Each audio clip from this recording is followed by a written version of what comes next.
മൊറോക്കോയുടെ ഒരു പേസിൻ്റെ ഒപ്പം പിടിച്ചേക്കാൻ പറ്റുന്നില്ല എന്നുള്ളത് നമ്മൾ വളരെ കൃത്യമായിട്ട് കണ്ടു.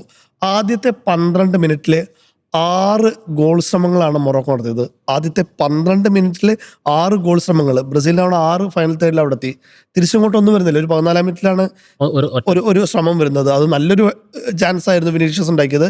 പക്ഷെ അത് ഇഗാർത്തിയോയ്ക്ക് ഹെഡ് ചെയ്യാൻ കഴിഞ്ഞിട്ടില്ല. ജസ്റ്റ് തലയിൽ തട്ടി പുറത്തേക്ക് പോകുന്നുണ്ടായത്.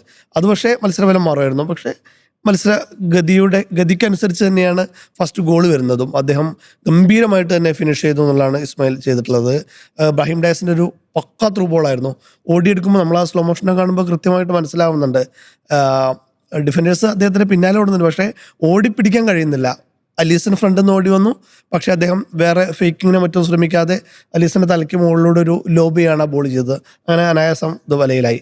പിന്നീട് അല്പമെങ്കിലും ഒരു 30 മിനിറ്റിന് ശേഷമാണ് ബ്രസീൽ പിന്നെയെങ്കിലും ഒന്ന് കളിക്കാൻ തുടങ്ങിയത്. കുറച്ചും കൂടി ഒന്ന് ഫിസിക്കലാകാം എന്നുള്ള രീതിയിൽ ബ്രസീൽ കളിക്കാൻ തുടങ്ങിയത്.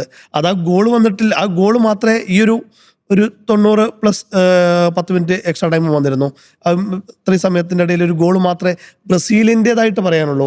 അത് തന്നെ ബ്രസീലിൻ്റെതെന്നും പറയാൻ പറ്റില്ല, അത് വിനീഷ്യസിൻ്റെ മാത്രമായിരുന്നു. കൃത്യമായിട്ട്, അതായത് നമ്മൾ റയലിലൊക്കെ കാണുന്നതാണ് 1-on സിറ്റുവേഷനിൽ എങ്ങനെയാണ് വിനീഷ്യസ് കളിക്കുക എന്നുള്ളത്. സ്റ്റെപ്പ് ഔട്ട് ചെയ്ത് കയറിപ്പോയി ഡിഫൻഡർ വേക്ക് ചെയ്തിട്ട് ഒരു ഷോട്ട്. ആ ഷോട്ടിൻ്റെ പവർ എന്ന് പറയുന്നത് 110 km/h ആയിരുന്നു വിനീഷ്യസിൻ്റെ ആ ഷോട്ട്. അതും ഒരു കർവ് ഷോട്ടായിരുന്നു. അവിടെ ഏത് ഗോളി വന്നിട്ടും കാര്യമില്ല, അത് തൊടാൻ കഴിയില്ല എന്നുള്ള സത്യം. അത് വിനീഷ്യസിൻ്റെ ഒരു ഇൻഡിവിജ്വൽ ബ്രില്യൻസിൽ വന്നൊരു പ്രകടനം തന്നെയായിരുന്നു. അതും അവിടെ അഷ്റഫ് ഹക്കീമിയെ നമ്മൾ മറന്നുകൂടാ. അഷ്റഫ് ഹക്കീമി കൃത്യമായിട്ട് കളം നിറഞ്ഞു കളിച്ചൊരു പ്ലെയറാണ്. 2 തവണ മാത്രമാണ് അദ്ദേഹത്തിൻ്റെ പൊസിഷൻ ഒന്ന് തെറ്റിപ്പോയത്.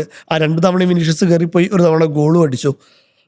ബാക്കിയുള്ള സമയത്തൊക്കെ കൃത്യമായിട്ട് അഷ്റഫ് ഹക്കീമി ഫ്രണ്ട് ലൈനായാലും ബാക്ക് ലൈനായാലും കൃത്യമായിട്ടുണ്ട്. അദ്ദേഹത്തെ വർക്ക് റേറ്റ് എന്ന് പറയുന്നത് ഭീകരമാണ്. അദ്ദേഹത്തിൻ്റെ വർക്ക് റേറ്റ് അത് ഈ മത്സരത്തിലും കാണാൻ കഴിഞ്ഞു എന്നുള്ളത് ശ്രദ്ധേയം തന്നെയായിരുന്നു.